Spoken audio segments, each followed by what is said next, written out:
Hi guys, it's Mrs. Millison. Okay, this video is on for loops, okay? And a for loop is just like a while loop, but a while loop keeps running until a certain condition is met, and we don't know how many times it's going to run. But a for loop is when we know how many times it's going to run. So the first thing I want to do is I want to turn this while loop into a for loop, okay? We're going to have the same pieces. We're going to initialize that counter value. We're going to have the Boolean, and then we're going to have the either increase or decrease that counter value to run through the loop, okay? But for a for loop, we do it all in one line, okay? So I'm going to do my initial. I'm going to change my letter. I'm going to do J equals 1, and I'm going to change separate each part by a semicolon. So I'm going to say, let's see, J is less than or equal to 10, and then I'm going to do J plus plus. Okay, so I have all these pieces all in, oh, there it is, all in one step. Okay, so while this is true, so it's going to start with 1, and it's going to go up to 2, 3, 4, 5, 6, 7, 8, 9, 10, and then it's going to stop. So what I want to do is I just want to print J. First, I'm going to print a space. Always nice to see a little space between these numbers. Okay, so the first loop is going to be a while loop, 1 through 10, and then the second one is going to be the for loop. Okay, so let's run those.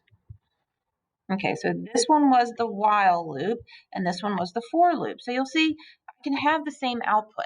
Okay, the advantage to the for loop is I know exactly how many times it's going to run, and the advantage to the while loop is I can make it run as long as that condition is true. Okay, so there's going to be times when you want one or the other. Okay. All right, let's create, I'm going to copy and paste this so I have a nice blank line. Let's create another loop. What I want to do here is I want to enter in a number, have the user enter in a number, and then I want to create a loop to print out the multiples. Okay, so if I put in 2, I want the loop to print out, let's see, 2, 4, 6, 8, 10, 12, that type of thing. Okay, so first thing, let's create a scanner because I do want the user to put in the number.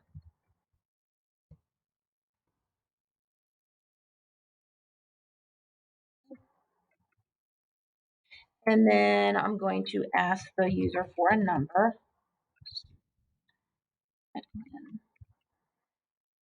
Let's see, enter a number to see its multiples.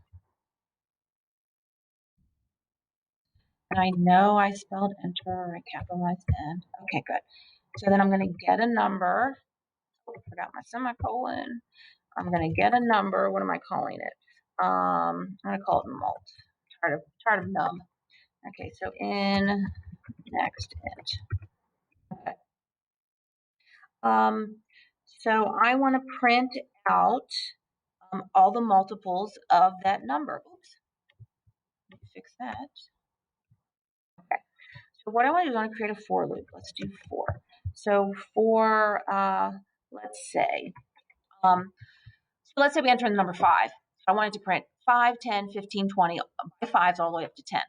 So I'm going to do int k, I'm just changing out my letters, equals 1 because I want to take 5 and multiply it by 1. And then I want to see if I want to test if k is less than or equal to 10, because I only want the multiples up to 10. And of course, I'm going to increase my k. Okay, so it's going to start at 1, 1 times 5, then it's going to go up to 2, 2 times 5, then it's going to go up to 3, all the way up to 10. Okay, so what I want it to do in here is I want it to print out. I'm just going to do a print because I want it all in one line. Basically, I'm going to take mult, and I'm going to multiply it by k. So if I have 5 times 1, that should give me 5.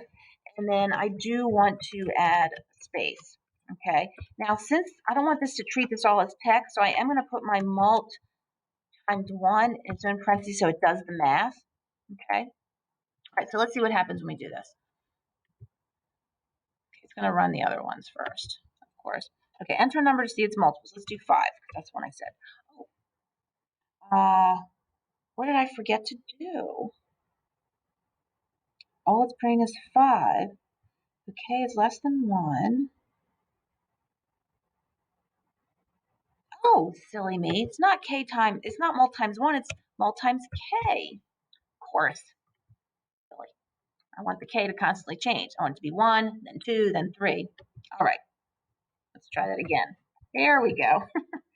5, 10, 15, 20, all the way up to 50. Okay. So now every time I run this, if I put in a different number, let's do our 3s. It'll give me all the multiples of 3 from 1 to 10. Okay. And that's just an example of a little for loop. Okay. Just a little bit more than just printing numbers. We're actually acting on numbers. But you'll notice how since I created that mult variable outside, I can use it inside. Okay. The k only exists inside the loop. Okay. All right, so let's turn this into a method while we're in here. We might as well. Okay, so I'm going to come down here. Let me get rid of some of the space in my main method. It's going to take forever. Okay, and I'm going to put a method inside the body of my class.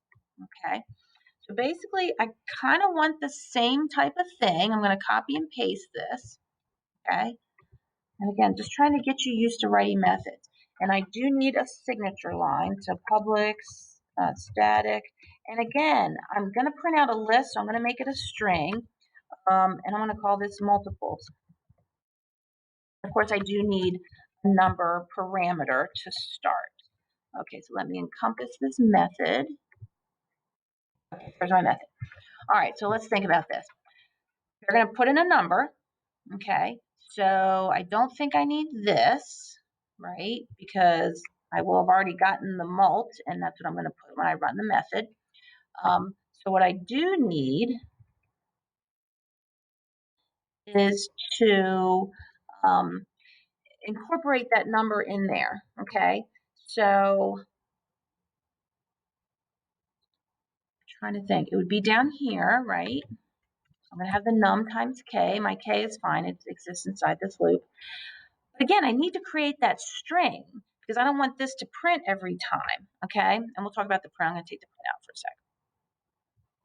Okay, so I do need to create my string. What am I going to call these? Mult. I don't want to use mult, and I don't want to use multiples. I don't want to use mult again. Let's use multiple nums. Okay, I'm going to create this string. I'm going to make it blank or just put an empty space in there for now. So now every time I run this, so right now mult is empty, or mult nums is empty. Okay, and then when it goes through the loop, I want to add this to mult nums. Okay, so plus equals, and I want to add this phrase to it. Okay, I think I'm going to get rid of some of these excess parentheses. So it should take the value, it should take the num, which is whatever, 5, multiplied by 1, so it'll get 5, plus a space. Now this is 5 plus a space. And then when it increases to 2, it'll take 2 times 5, which is 10, and then it'll add it to that. So now I'll say 5 space, 10 space, and this should build my mult nums list. Okay, so of course now I have to return that mult nums string. Okay, all right, let's see how this works. Oh, I got a plus minus. Oh, goodness gracious. Just plus equals. Okay, all right, so we got a lot of stuff running in here. Okay, so let's see. Those are the first two loops. This is the multiple outside, so we'll just do multiples of 2. Oh, I forgot to run the method. Okay, let's come in here, and I'm going to come to the bottom of my main method. I'm just going to double check that this is my main method. Yes, it is. So I'm going to come down here, and I'm going to print and run that method I just created. And multiples. Should we use the mult from the user? Sure. Okay, so I'm actually going to see my multiples twice because the first one's going to be in this method or in this for loop, and the second one's going to be the method. You know what? Let's put a little thing here. This is from the method. from the method, just so we can differentiate. Okay. All right, so let's compile and we will run. And again, those are the loops, so we'll do 5. Easy. Okay, oh, so there's the 5 through 50 from the loop, and then here it is from the method. You don't need to do, I need to put a blank line in here.